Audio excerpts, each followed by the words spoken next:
So to start our drawing lessons, we are going to start with the concept of observational drawing. And observational drawing is really what it sounds like. It's drawing from observation. So looking directly at the content that you are drawing, the source for your drawing, whether it be a subject, a person, or an object, a thing, and that thing is right in front of you. So here we see a nice example of this from a beginning drawing class where students are sort of seated around a very rudimentary still life. We've got a chair and we've got a stool. These artists are actually studying the concept of positive and negative space, and so they're looking very closely at the objects in front of them in order to draw observationally. For our purposes, we're going to review two really basic ways of drawing that I think are key towards getting comfortable with using drawing as its own material, its own medium, and also as a tool to help you plan for other projects. So the first thing that we're going to start with is this kind of drawing called gesture drawing. And if you are familiar with the term gesture, then you probably have a good sense of what a gesture drawing is. A gesture drawing is a quick drawing that looks at the overall gesture.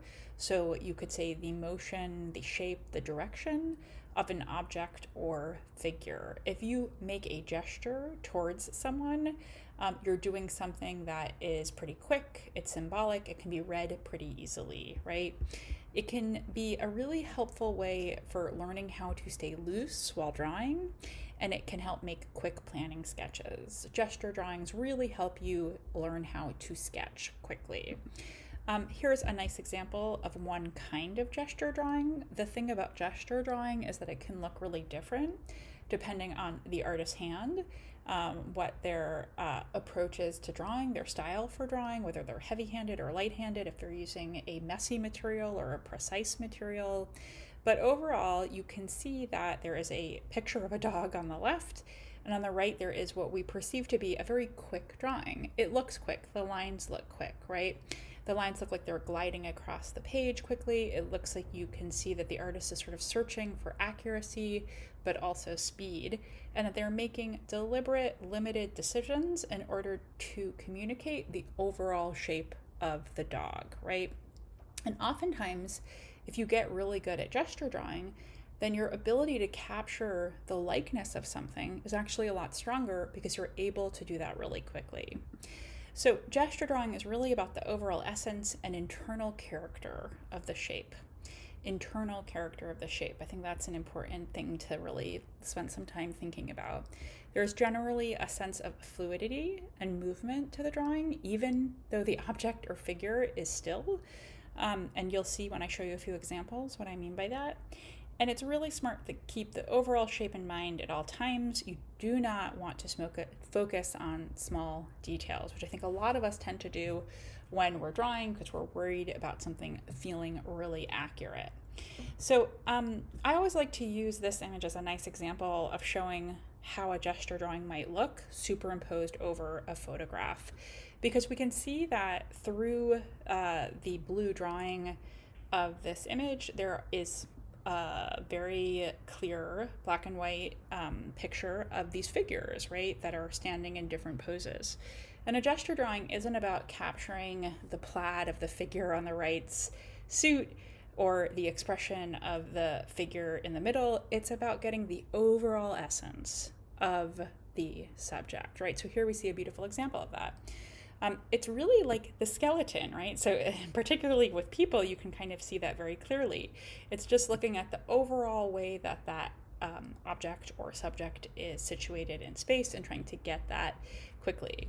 Sometimes when you're drawing figures, you will draw a lot more additional lines on top of that as you try to sort of search for that overall weight of the figure. But again, it is not just for figures, it's also for objects and still lifes and other sources that you may be using in order to make your drawing. And you can see that everyone has kind of a different way of approaching this. I'm going to share some tips for how I want you to approach gesture drawing, but you may find that there are little kind of adjustments that you want to make that make it a little bit more your own. So this is a still life. It looks like it's done very quickly, but at the same time, we can see that there is a sense of depth of space, that some bottles are coming forward, some bottles are back. Looks like some fruit are forward, some fruit are back. We get an overall sense of the whole composition. Just to kind of reinforce that, again, the material that you use can really change the way that your gesture drawings may look. Somebody on the left may be using something that has a little bit more of a fine tip and have a kind of scribbly approach. Somebody on the right is using a material that's a bit darker and more opaque and smudges, and so they get a version like that. Artists really use gesture drawings in order to get an overall sense of what they're looking at in front of them. So as you are kind of ruminating over different material that you may want to use as the content for a drawing, you want to be able to make a drawing relatively quickly that lets you kind of see the spatial relationship to the objects that you are looking at. This is a really beautiful example of a slightly more developed gesture drawing. This is really a drawing that looks like it probably took a bit of time, but you can see that the artist started very loose in a very searching way. Gesture drawings often have a lot of extra lines in them because the artist isn't afraid to leave some of those lines on the page. A lot of artists use gesture drawing in particular to make sketches for their artworks, or maybe they have a separate practice where they make sketches. This is a quick sketch by the artist Alberto Giacometti, who was pretty well known for the sculpture that you see on the right, or sculptures like that sculpture, these very elongated, kind of lumpy figures that exaggerate certain features of the human body. But he also had a drawing practice. And here we can see on the left a really beautiful example of the artist making a very quick, kind of scratchy, but actually pretty informative drawing of the artist in the studio on the left. Another beautiful example of an artist who has a strong relationship to drawing, despite their practice being well known for another kind of media. This is the painter Pierre Bonnard, who makes beautiful, beautiful paintings, but here's a beautiful sketch that the artist made as a planning sketch for the painting below. And you can see that there's a distinct relationship to the gesture drawing, right? This is an artist who's looking quickly at something and deciding how he wants to compose the picture. Another beautiful example.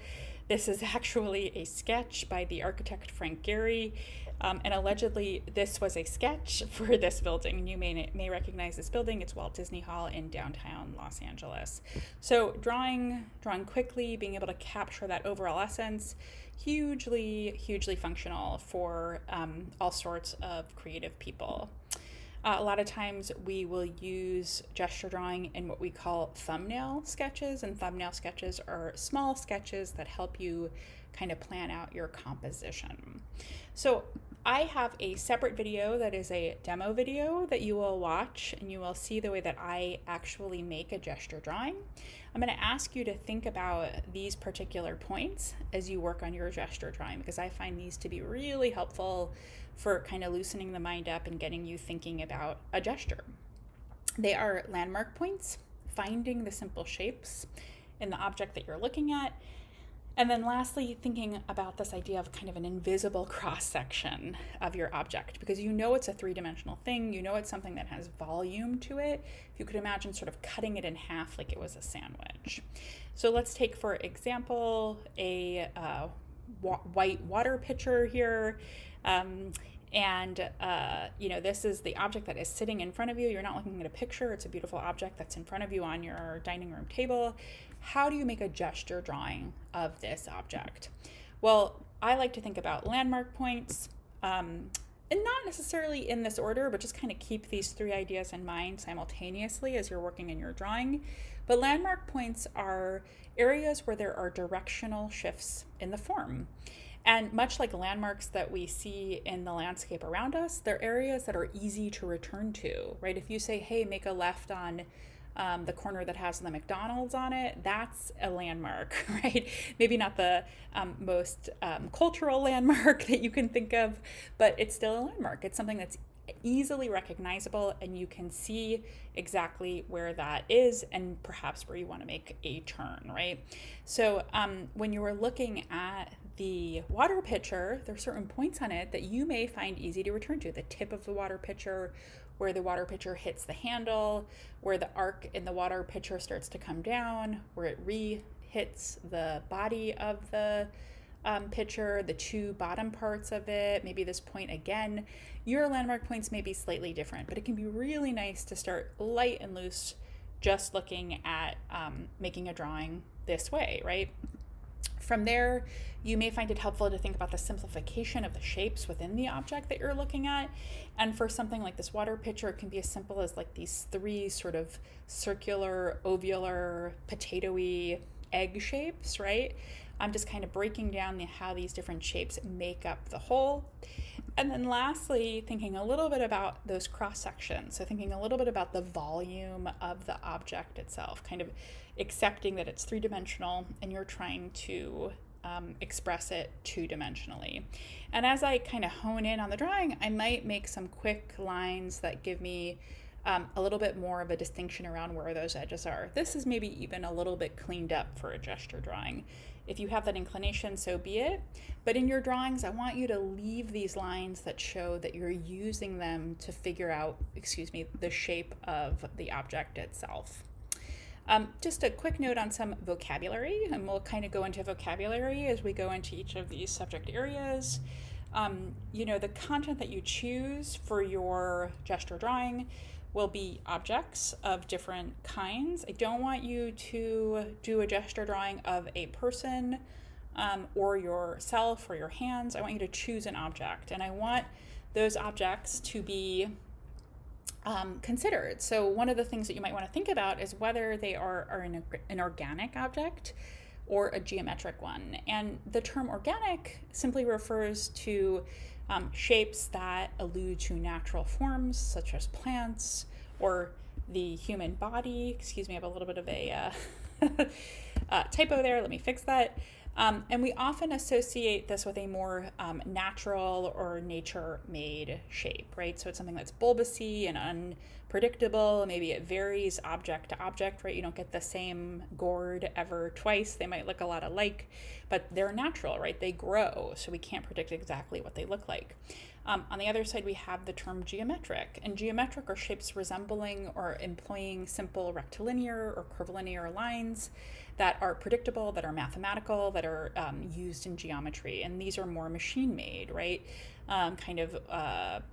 Ones that have been created so that they have these sharp or measured edges. They don't have to necessarily be all right angles or anything like that, but they have to be measured. And those are geometric shapes, right? So as you kind of look around your home and decide what you're going to make your drawings of, keep in mind thinking about that variety of shapes. And I talk a little bit more about that in the demo video as well.